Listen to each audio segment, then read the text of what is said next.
ನಮಸ್ಕಾರ ಎಲ್ಲರಿಗೂ. October 10th world mental illness awareness day ಅಥವಾ ವರ್ಲ್ಡ್ ಮೆಂಟಲ್ ಹೆಲ್ತ್ ಡೇ ಅಂತ ಏನು ಸೆಲೆಬ್ರೇಷನ್ ಮಾಡಿದ್ರು.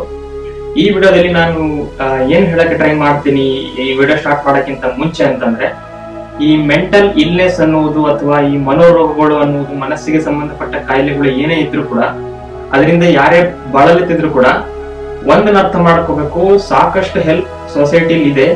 ನೀವು ಅದರಿಂದ ಹೊರಗೆ ಬರಕ್ಕೆ ಬಹಳ ಈಸಿಯಾಗಿ ಸಾಧ್ಯವಾಗುವಂತಹ ಮನುಷ್ಯರು ಮತ್ತು ಅಂತಹ ಒಂದು ಎನ್ವೈರನ್ಮೆಂಟ್ ಇನ್ನೂ ಈ ಜಗತ್ತಿನಲ್ಲಿ ಇದೆ. ಸೊ ನಾವು ಅಲೋನ್ ಇದೀವಿ ಅಂತ ಅನ್ಕೊಳ್ಳದೆ, ಅಥವಾ ಇದು ನನಗೆ ಮನಸ್ಸಿಗೆ ಬಂದ ರೋಗ, ಅಥವಾ ಇದು ನಾನು ಡಿಪ್ರೆಷನ್ಗೆ ಹೋಗ್ತೀನಿ, ಈ ತರ ಎಲ್ಲ ಅನ್ಕೊಳ್ಳೋದು ಬಿಟ್ಟು ಇದರಿಂದ ಹೊರಗೆ ಬರೋದು ಹೆಂಗೆ ಅಂತ ಹೇಳಿ ಅದಕ್ಕೆ ಸಪೋರ್ಟ್ ಪಡೆಯುವ ನಿಟ್ಟಿನಲ್ಲಿ ವರ್ಕ್ ಮಾಡ್ಬೇಕು ಅಂತ ಹೇಳಿ ಈ ವಿಡಿಯೋದಲ್ಲಿ ಹೇಳಕ್ಕೆ ಟ್ರೈ ಮಾಡ್ತೀನಿ. ಮತ್ತು ಅದು ಯಾವುದು ಇಂಪಾಸಿಬಲ್ ಅಲ್ಲ, ಇದೆಲ್ಲವೂ ಸಾಧ್ಯ ಇದೆ. ಆ ತರ ನೀವು ಸರಿಯಾಗಿ ಟ್ರೀಟ್ಮೆಂಟ್ ತಗೊಂಡು ಆ ತರ ವಾತಾವರಣವನ್ನ ಚೇಂಜ್ ಮಾಡೋದ್ರಿಂದ, ಮೆಂಟಾಲಿಟಿ ಚೇಂಜ್ ಮಾಡೋದ್ರಿಂದ ಇದರಿಂದ ನಾವೆಲ್ಲ ಹೊರಗೆ ಬರ್ಬೋದು. ಯಾಕಂದ್ರೆ ಮೆಂಟಲ್ ಇಲ್ನೆಸ್ ಅಂದ್ರೆ ಯಾವ ತರ ಇರುತ್ತೆ ಅಂತ ಹೇಳಿ ನನಗೂ ಸ್ವಲ್ಪ ಐಡಿಯಾ ಇದೆ. ಸೊ ಅದಕ್ಕೋಸ್ಕರ ಹೇಳ್ತಾ ಇದ್ದೀನಿ. ಸೊ ಓಕೆ, ಈ ವಿಡಿಯೋ ಸ್ಟಾರ್ಟ್ ಮಾಡ್ತೀನಿ. ಸೊ ಈ ವಿಡಿಯೋ ಸ್ಟಾರ್ಟ್ ಮಾಡೋಕ್ಕಿಂತ ಮುಂಚೆ ನಾವೊಂದು ಕ್ವಶನ್ ಕೇಳ್ತೀನಿ ನಿಮ್ಗೆ. ಈ ರಿಯಾಲಿಟಿ ಅಂದ್ರೆ ಏನು ಅಂತ ಹೇಳಿ ನಾನು ನಿಮ್ಗೆ ಕ್ವಶನ್ ಕೇಳ್ತೇನೆ. ಅಂದ್ರೆ ಈ ನೈಜತ್ವ ಅಂದ್ರೆ ಏನು? ಈ ಸುತ್ತಮುತ್ತ ನಾವು ವಾತಾವರಣ ನೋಡ್ತೀವಲ್ಲ, ಇದು ನಿಜಾನಾ? ಅಥವಾ ಇದು ಏನ್ ನಡೀತಾ ಇದೆ, ಈ ಒಂದು ಸೆನ್ಸಸ್ ಅಂತ ಏನ್ ಕರಿತೀವಿ, ನಮ್ಮ 5 ಪಂಚೇಂದ್ರಿಯಗಳು ಏನ್ ಅನುಭವ ಆಗುತ್ತೆ, ಇದು ನಿಜಾನಾ ಅಂತ ಹೇಳಿ ಒಂದ್ ಸಲ ನೀವು ನಿಮ್ಗೆ ಕ್ವಶನ್ ಮಾಡ್ಕೋಬೇಕು. ಈ ತರ ಕ್ವಶನ್ ಮಾಡ್ಕೊಂಡಾಗ ಒಂದ್ ಆನ್ಸರ್ ಬರೋದಿಲ್ಲ, ಇದು ಒಂದು ವೈಚಿತ್ರ್ಯ. ಸೊ ಇದರಲ್ಲಿ ಈ ಒಂದು ರಿಯಾಲಿಟಿ ಹೌದಾ ಅಥವಾ ಇಮ್ಯಾಜಿನೇಷನ್ ಅನ್ನೋದ್ರಲ್ಲಿ ಈ ಡ್ರೀಮ್ಸ್ ಅನ್ನೋದು ಒಂದು ಟಾಪಿಕ್ ಬರುತ್ತೆ. ಸೊ ನಂದು ಒಂದು ಕ್ವಾಲಿಟಿ ಇದೆ. ಅದ್ ಏನು ಅಂತಂದ್ರೆ, ನನಗೆ ಚಿಕ್ಕವನಿದ್ದಾಗಿಂದ ಇವತ್ತಿನ ತನಕ ಕೂಡ ಡ್ರೀಮ್ಸ್ ಫ್ರೀಕ್ವೆನ್ಸಿ ಸ್ವಲ್ಪ ಜಾಸ್ತಿನೇ ಇದೆ. ಅಂದ್ರೆ ಕೆಲವೊಂದ್ಸಲ ನನಗೆ ಯಾವಾಗಾದ್ರೂ ಗೇಮ್ಸ್ ಆಡಿದಾಗ ಅಥವಾ ಹೈಕಿಂಗ್ ಮಾಡಿದಾಗ ತುಂಬಾ ದಣಿವಾದಾಗ ಇದ್ದಕ್ಕಿದಂಗ್ ಮಲಗಿದ ತಕ್ಷಣ ಒಂದು 5 ಮಿನಿಟ್ಸ್ಗೆ ನಿದ್ದೆ ಬಂದ್ಬಿಡುತ್ತಲ್ಲ, ಅಂತ ಮೂಮೆಂಟ್ಸ್ಗೆ ಡ್ರೀಮ್ಸ್ ಜಾಸ್ತಿ ಬರುತ್ತೆ. ನನಗೆ ಪರ್ಸನಲ್ ಎಕ್ಸ್ಪೀರಿಯನ್ಸ್ ಹೇಳ್ತಾ ಇದೀನಿ. ಸೊ ಆ ಡ್ರೀಮ್ಗಳು ಎಷ್ಟು ವಿಚಿತ್ರ ಅಂತಂದ್ರೆ, ಕೆಲವೊಂದು ಡ್ರೀಮ್ ನನ್ನ ಲೈಫ್ ಅಲ್ಲಿ ಆಗಿರೋದು ಅದು ಏನು ಇದಕ್ಕೆ ರೀಸನ್ನೇ ಇಲ್ಲ ಅಂತ ಹೇಳಿ ಕೈ ಬಿಟ್ಬಿಡ್ಬೋದು. ಬಟ್ ಕೆಲವೊಂದು ಡ್ರೀಮ್ಸ್ ಮಾತ್ರ ತುಂಬಾ ಯೋಚನೆಗೆ ಮಾಡಂಗೆ ಮಾಡುತ್ತೆ.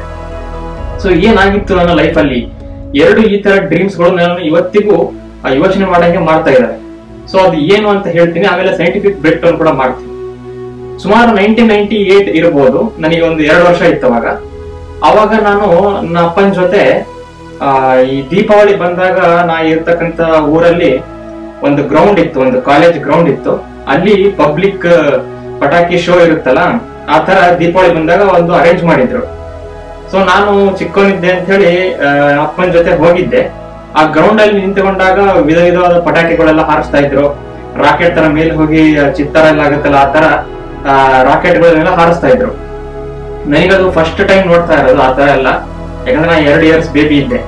ಅವರು ನನ್ನನ್ನ ಈ ತರ ಹೀಗೆ ಇಟ್ಕೊಂಡಿದ್ರು ಅವ್ರ ಇದರಲ್ಲಿ ಜಸ್ಟ್ ಹತ್ರ. ಈ ತರ ಹಿಂಗೆ ನೋಡುವಾಗ ಒಂದು ವಿಷನ್ ಇದೆ, ಒಂದು ಪಿಕ್ಚರ್ ತರ. ಅದು ಇವತ್ತಿಗೂ ನನಗೆ ಹಂಗೆ ಕಣ್ಣಿಗೆ ಕಟ್ಟಿದೆ. ನಾನು ಹೀಗೆ ಕೊರಳಿಗೆ ಕೈ ಹಾಕಿ ಒಂದು ಕೈನ ಹೀಗೆ ಬಾಯಿ ಚೀಪ್ತಾ ಇದ್ದೆ, ಬೆರಳು. ಅವಾಗ ಅದನ್ನ ಹಂಗೆ ಚೀಪ್ತಾ ನಾನು ನೋಡ್ತಾ ಇದ್ದೆ. ಒಂದು ರಾಕೆಟ್ ಮೇಲೆ ಹಿಂಗೆ ಸುಯ್ ಅಂತ ಹೋಗಿ ಡಮ್ ಅಂತ ಸಿಡಿದು ಅಲ್ಲಿ ಮಾಯ ಆಯ್ತು. ಆ ಒಂದು ಇನ್ಸ್ಟೆನ್ಸ್ ಇದೆಯಲ್ಲ, ಆ ಘಟನೆ ಅದೆಷ್ಟು ಪರಿಣಾಮ ಬೀರ್ಬಿಡುತ್ತೆ ಅಂತಂದ್ರೆ, ನನಗೆ ಅದು ಸಿಡಿದಾಗ ಢಮ್ ಅಂತ ಸೌಂಡ್ ಬರುತ್ತೆ, ಲೈಟ್ ಅಲ್ಲಿ ಹಿಂಗಾಗುತ್ತೆ. ಇದು ಯಾವತ್ತೂ ಗೊತ್ತಿಲ್ಲ ನನಗೆ, ಯಾಕಂದ್ರೆ ಅವಾಗ ಫಸ್ಟ್ ನೋಡ್ತಾ ಇದ್ದೆ ಇಡೀ ಲೈಫ್ ಅಲ್ಲಿ. ಅದನ್ನ ನೋಡಿದಾಗ ನಾನು ತುಂಬಾ ಹೆದರ್ಕೊಂಡ್ಬಿಟ್ಟಿದ್ದೆ. ನನಗೆ ಅವಾಗ ಜ್ವರ ಬಂದಿತ್ತು ಅಂತ ಅನ್ಸುತ್ತೆ. ಅದು ಹಂಗೆ ಮನಸ್ಸಲ್ಲಿ ಹಂಗೆ ಬೀರೋಗ್ಬಿಟ್ಟಿದೆ. ಅದು ಎಷ್ಟ್ರ ಮಟ್ಟಿಗೆ ಅಂತಂದ್ರೆ, ಇವತ್ತಿಗೂ ನಾನು ಕೆಲವೊಂದ್ಸಲ ಪಟಾಕಿ ನೋಡಿದಾಗ ಹೆದರ್ತೀನಿ. ಅದು ನನ್ನ ಚೈಲ್ಡ್ಹುಡ್ ಡ್ರಾಮಾ. ಸೊ ಈ ತರ ಆ ಒಂದು ಘಟನೆ ಯಾಕೆ ಹೇಳ್ತೀನಿ ಅಂತಂದ್ರೆ, ಅದಾಗಿ ಸುಮಾರು 20 ವರ್ಷ ಆಗಿರ್ಬೇಕು. ನಾನು ಹಾಸನದಲ್ಲಿ ಮಲ್ನಾಡ್ ಕಾಲೇಜಲ್ಲಿ ಓದ್ತಾ ಇರ್ಬೇಕಾದ್ರೆ ಅಲ್ಲಿ ಹಾಸ್ಟೆಲ್ ಅಲ್ಲಿ ಇದ್ದೆ ನಾನು. ಆ ಹಾಸ್ಟೆಲ್ ಮತ್ತೆ ಲೈಬ್ರರಿ ಪಕ್ಕಕ್ಕೆ ಇತ್ತು.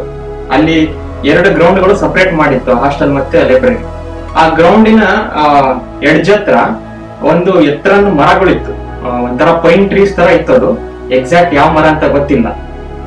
ಸೊ ನಾನು 2018ರಲ್ಲಿ ಈ ಮಲ್ನಾಡ್ ಕಾಲೇಜ್ ಹಾಸ್ಟೆಲ್ ಅಲ್ಲಿ ಇರುವಾಗ ನನಗೆ ಒಂದು ವಿಚಿತ್ರವಾದ ಡ್ರೀಮ್ ಬಂತು. ಆ ಡ್ರೀಮ್ ನ ಬರೆದಿಟ್ಟಿದ್ದೀನಿ. ಆಕ್ಚುಲಿ ನನಗೊಂದು ಕ್ವಾಲಿಟಿ ಇದೆ ಅಂತ ಹೇಳಿದ್ನಲ್ಲ, ಅದು ಏನು ಅಂತಂದ್ರೆ, ನನಗೆ ಏನೇನು ಡ್ರೀಮ್ ಬರ್ತಾ ಇದಾವೆ, ಲೈಕ್ ಸುಮಾರು ಸಣ್ಣವನಿದ್ದಾಗಿಂದ ಅವನ್ನೆಲ್ಲ ಅವಾಗ ಬರೆದಿಟ್ಟಿರ್ತೀನಿ. ಇದು ಬರಲಿಲ್ಲ ಅಂತಂದ್ರೆ ಮೊಬೈಲ್ ವಾಯ್ಸ್ ರೆಕಾರ್ಡರ್ ಮಾಡಿ ಅದೇನ್ ಡ್ರೀಮ್ ಅಂತ ಎಕ್ಸ್ಪ್ಲೇನ್ ಮಾಡಿರ್ತೀನಿ ಅದರಲ್ಲಿ. ಸೊ ದಟ್ ನೋಡ ಇದೆಲ್ಲ ಸ್ಟೋರಿ ಮಾಡಿದ್ರೆ ಏನಾಗುತ್ತೆ ನೋಡ, ಇದೊಂದು ಸಿನಿಮಾ ತರ ಸ್ಟೋರಿ ಮಾಡ್ಬಿಟ್ರೆ ಎಲ್ಲ ಡ್ರೀಮ್ಸ್ ನ ಸೇರಿ ಏನ್ ಹೇಳುತ್ತೆ ಇದು, ಸುಮ್ನೆ ಕ್ಯೂರಿಯಾಸಿಟಿ, ಔಟ್ ಆಫ್ ಕ್ಯೂರಿಯಾಸಿಟಿ ಈ ತರ ಮಾಡ್ತೀನಿ ನಾನು. ಎಲ್ಲ ಡ್ರೀಮ್ಸ್ ಬರಿತಾ ಇರ್ತೇನೆ. ಆ ಡ್ರೀಮ್ ಅಲ್ಲಿ ಏನ್ ಬಂದಿತ್ತು ಅಂತಂದ್ರೆ, ನಮ್ ತಂದೆಯವರಿದ್ರು ಅದರಲ್ಲಿ, ಆ ಕಡೆ ಅಲ್ಲಿ ನಿಂತಿದ್ರು. ನಾನು ಅವ್ರ ಹತ್ರ ಹೋಗ್ಬೇಕಾಗಿತ್ತು. ಆ ಕಡೆ ದೂರ ಇದ್ರು. 2 ಗ್ರೌಂಡ್ ಇತ್ತು ಅಂತಂದಲ್ಲ, ಒಂದು ಲೈಬ್ರರಿ ಎದುರು ಒಂದು ಗ್ರೌಂಡ್ ಇತ್ತು, ಒಂದು ನಮ್ಮ ಹಾಸ್ಟೆಲ್ ಎದುರು ಒಂದು ಗ್ರೌಂಡ್ ಇತ್ತು. ಆ ಗ್ರೌಂಡ್ ನ 2 ಸಪರೇಟ್ ಮಾಡಿತ್ತು ಒಂದು ಜಾಗ. ಆ ಜಾಗ ತುಂಬಾ ಟ್ರೀಸ್ ಇದೆ. ಅವ್ರು ಆ ಕಡೆಯಿಂದ ನೋಡ್ತಾ ಇದ್ದೀನಿ, ಆ ಕಡೆ ನಿಂತಿರೋರು ಬಾ ಇಲ್ಲಿ ಅಂತ ಕರೀತಾ ಇದ್ದಾರೆ. ಆಯ್ತು ಅಂತ ನಾನು ಈ ಗ್ರೌಂಡ್ ಇಂದ ಆ ಗ್ರೌಂಡಿಗೆ ಹೋಗ್ಬೇಕಾದ್ರೆ ಇದ್ದಕ್ಕಿದಂಗೆ ಸ್ಕೈ ಎಲ್ಲ ಡಾರ್ಕ್ ಆಗ್ಬಿಟ್ಟು, ಕ್ಲೌಡ್ಸ್ ಎಲ್ಲ ಡಾರ್ಕ್ ಆಗ್ಬಿಟ್ಟು ಸಿಡ್ಲ್ ಬರಕ್ಕೆ ಸ್ಟಾರ್ಟ್ ಆಯ್ತು. ಮಿಂಚು ಸಿಡ್ಲೆಲ್ಲ ಬರಕ್ಕೆ ಸ್ಟಾರ್ಟ್ ಆಗಿ ಒಂದು ವಿಚಿತ್ರ ಸಿನಾರಿಯೋ ಬಂತು. ಅದೇನು ಅಂತಂದ್ರೆ, ಈ ಲೈನಿಕ್ ಒಂದು ಎಡ್ಜಲ್ಲಿ ಮರಗಳು ಇದಾವೆ ಅಂತಂದಲ್ಲ, ಆ ಮರಗಳು ಬೇರೆ ಸಮೇತ ನೆಲದಿಂದ ಕಿತ್ಕೊಂಡ್ಬಂದು ಮೇಲೆ ಹೋಗಿ ಮಾಯ ಆಗ್ತಾ ಇತ್ತು. ಇದು ಏನು ಅಂತ ನನಗೆ ಅರ್ಥ ಆಗ್ತಾ ಇಲ್ಲ. ಕೆಲವೊಂದು ಮರಗಳು ನೆಲದಿಂದಾನೇ ಹುಟ್ಟುತ್ತಾ ಇದಾವೆ, ಅವು ಎಲ್ಲಿಂದ ಬರ್ತಿದಾವೆ ಗೊತ್ತಿಲ್ಲ. ಅವು ಅಲ್ಲಿ ಇಲ್ಲೇ ಇದೆ ಆಕ್ಚುಲಿ, ಗ್ರೌಂಡ್ ಒಳಗಿಂದ ಬರ್ತಾ ಇದಾವೆ. ಕೆಲವೊಂದು ಇದ್ದ ಮರಗಳೇ ಅಲ್ಲಿಂದನೇ ತಪ್ಪಿಸ್ಕೊಂಡು ರಾಕೆಟ್ ತರ ಮೇಲೆ ಹೋಗ್ತಾ ಇದಾವೆ, ಮಾಯ ಆಗ್ತಾ ಇದಾವೆ. ಇದು ಡ್ರೀಮ್ ಇಷ್ಟೇ. ಆಮೇಲೆ ನಾನು ಅಲ್ಲಿ ಹೋದ್ನೋ ಇಲ್ಲೋ ಗೊತ್ತಾಗ್ಲಿ ಎಚ್ಚರ ಆಗ್ಬಿಡ್ತು. ಒಂಥರ ವಯರ್ಗಳೆಲ್ಲ ಈ ಬಿರುಗಾಳಿಂದ ಆಗುತ್ತಲ್ಲ, ಆ ತರ ಸಿನಾರಿಯೋ ಇತ್ತಲ್ಲ ಆ ಡ್ರೀಮ್ ಅಲ್ಲಿ. ಇದು ಏನು ಅಂತ ನಾನು ಸರಿಯಾಗಿ ಯೋಚನೆ ಮಾಡ್ಲಿಲ್ಲ ಆ ಮೂಮೆಂಟಿಗೆ. ಬಟ್ ಆಮೇಲೆ ನಿಧಾನವಾಗಿ ಯೋಚನೆ ಮಾಡಿದಾಗ ಈ ಡ್ರೀಮ್ ಸಪರೇಟ್ ಅಲ್ಲ, ಇದು ನನಗೆ ವಿಚಿತ್ರವಾಗಿ ಬಂದಿರೋ ಅಥವಾ ಎಲ್ಲಿಂದನೋ ರ್ಯಾಂಡಮ್ ಆಗಿ ಬಂದ್ಬಿಟ್ಟಿರೋ ಡ್ರೀಮ್ ಅಲ್ಲ. ನಾ ಏನ್ ಹೇಳಿದೆ, 1998 ಅಲ್ಲಿ ನಾನು ಆ ಪಟಾಕಿಯನ್ನು ಮೇಲೆ ಹೋಗೋವನ್ನು ನೋಡ್ತಾ ಹೆದರಿ ಬೆಚ್ಚಿ ಬಿದ್ಬಿಟ್ಟಿದ್ದಲ್ಲ ಬೇಬಿ ಇದ್ದಾಗ, ಅದೇ ಡ್ರೀಮೇ ಇದು. ಇಲ್ಲಿ ಆ ಪಟಾಕಿಗಳು, ಆ ರಾಕೆಟ್ಗಳು ಟ್ರೀಸ್ ಆಗಿ ಬ್ಲೆಂಡ್ ಆಗಿದ್ದಾವೆ, ಅಂದ್ರೆ ಇಂಟರ್ಚೇಂಜ್ ಆಗಿದೆ.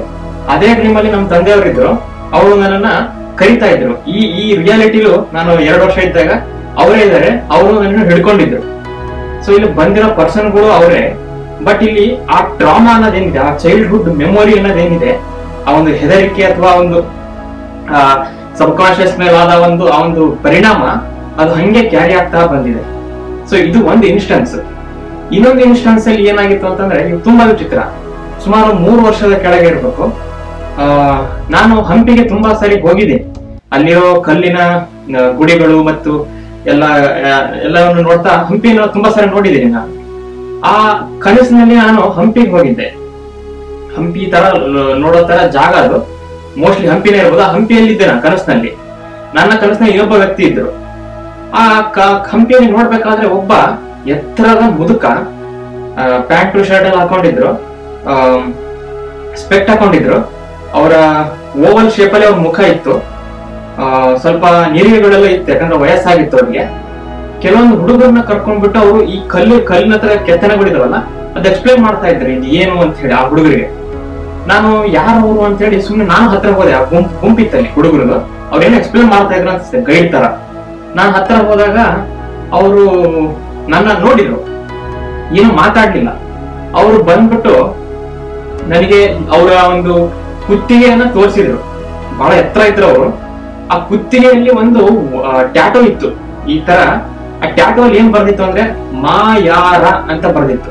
ಈ ಕನಸನ್ನು ಹಂಗೆ ನಾನು ನೋಟ್ಸಲ್ಲಿ ಬರ್ದಿಟ್ಕೊಂಡಿದೀನಿ. ಮಾಯಾರ ಅಂತ ಒಂದು ವರ್ಡ್ ಇತ್ತು. ಆಯ್ತು ಅಂತ ನೋಡದೆ. ಆಮೇಲೆ ಇದು ಇಷ್ಟೇ ಕನಸು, ಇಷ್ಟು ಹಿಂಗ್ ಬಿತ್ತು. ಆಮೇಲೆ ಎದ್ದ ತಕ್ಷಣ ಇದನ್ನು ಬರ್ದಿಟ್ಕೊಂಡೆ ನೋಟ್ಸ್ ಅಲ್ಲಿ, ಏನಿದು ಮಾಯಾರ ಅಂತ ಹೇಳಿ. ಆಮೇಲೆ ಇಂಟರ್ನೆಟ್ ಅಲ್ಲಿ ಹೋಗಿ ಸರ್ಚ್ ಮಾಡಿದೆ, ಏನಿದು ಮಾಯಾರ ಅಂತ ಅಂದ್ರೆ ಏನಂತ. ಸ್ಪೆಲ್ಲಿಂಗ್ ಏನು ಅಂತಂದ್ರೆ MAYARA. ಆ ಟ್ಯಾಟೂ ಅವರ ಕುತ್ತಿಗೆಯಲ್ಲಿತ್ತು. ಅದನ್ನ ನೋಡಿದ್ರೆ ನಾನು ಇಂಟರ್ನೆಟ್ ಅಲ್ಲಿ ಏನೋ ಬ್ರೆಜಿಲಿಯನ್ ಗರ್ಲ್ ನೇಮ್ ಬರುತ್ತೆ, ವಿಚ್ ಮೀನ್ಸ್ ಇಂಟೆಲಿಜೆಂಟ್ ಅಂತ. A girl who is intelligent ಅಂತ ಒಂದು ಮೀನಿಂಗ್ ಬಂತು ಅಷ್ಟೇ. ಅದು ಬ್ರೆಜಿಲಿಯನ್ ಅಥವಾ ಈ ಲ್ಯಾಟಿನಾಸ್ ಅಂತ ಕರಿತೀವಲ್ಲ, ಆ ತರ ಗರ್ಲ್ ನೇಮ್ ಅದು ಅಂತ. ಅದು ಏನೇ ಇರ್ಲಿ ಅಂತ ಅದು ಸುಮ್ನೆ ರ್ಯಾಂಡಮ್ ಅಂತ ಅನ್ಕೊಂಡ್ ಬಿಟ್ಟಿದ್ದೆ. ಬಟ್ ಅದೇ 3 ವರ್ಷದ ಅದೇ ಒಂದು ಗುಂಗಲ್ ಇದ್ದಾಗ ಕೆಲವು ದಿನಗಳು ಆದ್ಮೇಲೆ ಆ ಕನಸಿನಲ್ಲಿ ಒಬ್ಬ ವ್ಯಕ್ತಿ ಜೊತೆ ಇದ್ದೆ ಅಂತಂದಲ್ಲ, ಅದೇ ವ್ಯಕ್ತಿ ಜೊತೆ ನಾನು ರಿಯಾಲಿಟಿಯಲ್ಲಿ ಇದ್ದೆ. ಅವಾಗ ಸುಮಾರು ನವೆಂಬರ್ 22, 2019ನೇ ತಾರೀಕು ಮಧ್ಯಾಹ್ನ 1 ಗಂಟೆಗೆ ಲಿಫ್ಟ್ ಅಲ್ಲಿ ಆ ವ್ಯಕ್ತಿ ಜೊತೆಗೆ ನಾನು ಕೆಳಗೆ ಬರುವಾಗ ಒಬ್ಬ ಮುದುಕ ಬರ್ತಾನೆ. ಆ ಮುದುಕ ಅದೇ ಹೈಟ್, ಅದೇ ತರ ಮುಖ, ಅದೇ ಡ್ರೆಸ್, ಎಲ್ಲ ಅದೇ ತರ ಇತ್ತು. ನಾನು ಬೆಂಗಳೂರಲ್ಲಿ ಇದ್ದಾಗ ನಡೆದಿದ್ದು.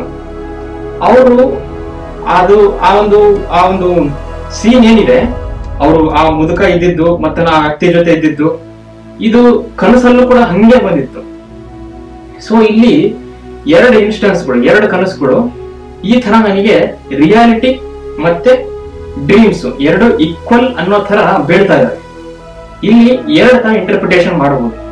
ಏನು ಅಂತಂದ್ರೆ, ನಮ್ಮ ಲೈಫಲ್ಲೇ ನಾವು ಹುಟ್ಟಿದಾಗಿಂದನೇ ಏನಾದ್ರೂ ಒಂದು ಡ್ರಾಮಾ ಆಗಿರುತ್ತೆ. ಮೇ ಬಿ ಚೈಲ್ಡ್ಹುಡ್ ಡ್ರಾಮಾ ಇರ್ಬೋದು, ತುಂಬಾ ಸಂತೋಷದ ವಿಷಯ ಇರ್ಬೋದು, ತುಂಬಾ ದುಃಖಕರ ವಿಷಯ ಇರ್ಬೋದು, ಅಥವಾ ಮನಸ್ಸಿನ ಮೇಲೆ ದೀರ್ಘವಾಗಿ ಪರಿಣಾಮ ಬೀರೋ ವಿಷಯಗಳು ಇರ್ಬೋದು. ಅವುಗಳು ಕನಸಿನಲ್ಲಿ ಬರ್ತಾ ಇರ್ತವೆ, ಅಥವಾ ಕನಸಿನಲ್ಲಿ ಬಂದಿದ್ದು ಆತರ ರಿಯಾಲಿಟಿ ಆಗ್ತವೆ. ಸೊ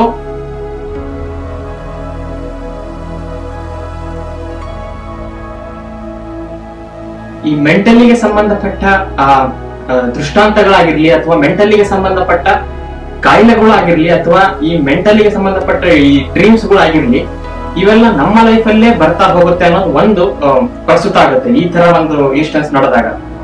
ಇನ್ನು ಕೆಲವೊಂದು ಇನ್ಸ್ಟೆನ್ಸ್ ಅಲ್ಲಿ ನಾನು ಯೋಚನೆ ಮಾಡುವಾಗ, ಇದು ನನ್ನ ಪರ್ಸನಲ್ ಯೋಚನೆ, ನಮ್ಮ DNA ಒಳಗಡೆ ಆನ್ಸಿಸ್ಟರ್ ಇಂದ, ಅಂದ್ರೆ ನಮ್ಮ ತಂದೆ ತಾಯಿಗಳು ಅವರ ತಂದೆ ತಾಯಿಗಳಿಂದ DNA ಅಲ್ಲಿ ಬರುತ್ತಲ್ಲ ಕ್ಯಾರೆಕ್ಟರ್ಸ್, ಅಂದ್ರೆ ನಿಮ್ಮ ಸ್ಕಿನ್ ಕಲರ್, ನಿಮ್ಮ ಮೂಗು ಹಿಂಗೆ ಇರೋದು, ಕಣ್ಣು ಹಂಗೆ ಇರೋದು, ಈ ತರ ಮೆಮೊರೀಸ್ ಕೂಡ ಯಾಕೆ ಹಂಗಿರಬಾರ್ದು ಅನ್ನೋದು ಒಂದು ಕ್ವಶನ್.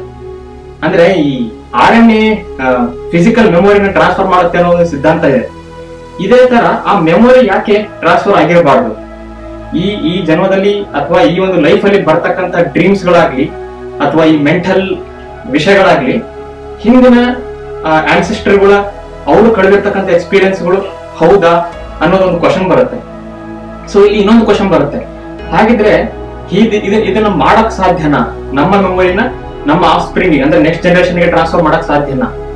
ಸೊ ಈ ತರ ನಿಟ್ಟಿನಲ್ಲಿ UCLA ಲಾಸ್ ಏಂಜಲೀಸ್ ಯೂನಿವರ್ಸಿಟಿ ಅವರು ರಿಸರ್ಚ್ ಮಾಡಿದಾಗ, ಸ್ನೇಲ್ ಅಂತ ಏನ್ ಕರಿತೀವಿ, ಬಸವನ ಹುಳು ಅಂತ, ಅದರ ಒಂದು ಅದರ ಪೇರೆಂಟಿನ ಮೆಮೊರಿನ ಅದರ ಒಂದು ಬೇಬಿ ಸ್ನೇಲಿಗೆ ಟ್ರಾನ್ಸ್ಫರ್ ಮಾಡಿರ್ತಕ್ಕಂಥ ರಿಸರ್ಚ್ಗಳು ಇವಾಗ ನಡೀತಾ ಇದ್ದಾರೆ. ಅದು ಏನೇ ಆಗಿರ್ಲಿ, ಈ ತರ ಕನಸುಗಳು ಹೇಳಿದ್ನಲ್ಲ, ಕನಸುಗಳು ಮತ್ತೆ ರಿಯಾಲಿಟಿಗಳು ನಡೆದಿರೋದು ಈ ತರ ನಿಮ್ಮಲ್ಲೂ ಕೂಡ ಎಷ್ಟೋ ಜನರಿಗೆ ಆಗಿರ್ಬೋದು. ಇದನ್ನ ನಾವು ಸುಮ್ಮನೆ ಕೈ ಬಿಟ್ಟಿರ್ಬೋದು, ಆದ್ರೆ ಇವುಗಳನ್ನ ಸರಿಯಾಗಿ ರಿಸರ್ಚ್ ಮಾಡಿದ್ರೆ, ಇದಕ್ಕೆ ಸೈನ್ಸ್ ಅನ್ನೋ ಒಂದು ಸರಿಯಾದ ಟೂಲ್ ಅನ್ನು ಯೂಸ್ ಮಾಡಿ ರಿಸರ್ಚ್ ಮಾಡಿದ್ರೆ, ಇನ್ನೂ ನಮಗೆ ಮನಸ್ಸಿಗೆ ಗೊತ್ತಾಗತಕ್ಕಂತ ಅಥವಾ ಇನ್ನೂ ಏನೋ ಹೆಚ್ಚಿಗೆ ರಹಸ್ಯ ಯೂನಿವರ್ಸ್ ಬಗ್ಗೆ ಗೊತ್ತಾಗುತ್ತೆ ಅಂತ ಹೇಳಿ ಇದು ನನ್ನ ಒಂದು ಅಭಿಪ್ರಾಯ. ನಿಮಗೆ ಇದೇ ತರಹದ ಬ್ರಹ್ಮಾಂಡಗಳ ವಿಷಯಗಳು ಮತ್ತು ಮನಸ್ಸಿನ ಬಗ್ಗೆ ವಿಷಯಗಳು ಇಷ್ಟ ಆದಲ್ಲಿ ದಯವಿಟ್ಟು ನನ್ನ ಚಾನಲ್ ಸಬ್ಸ್ಕ್ರೈಬ್ ಮಾಡಿ. ಧನ್ಯವಾದಗಳು.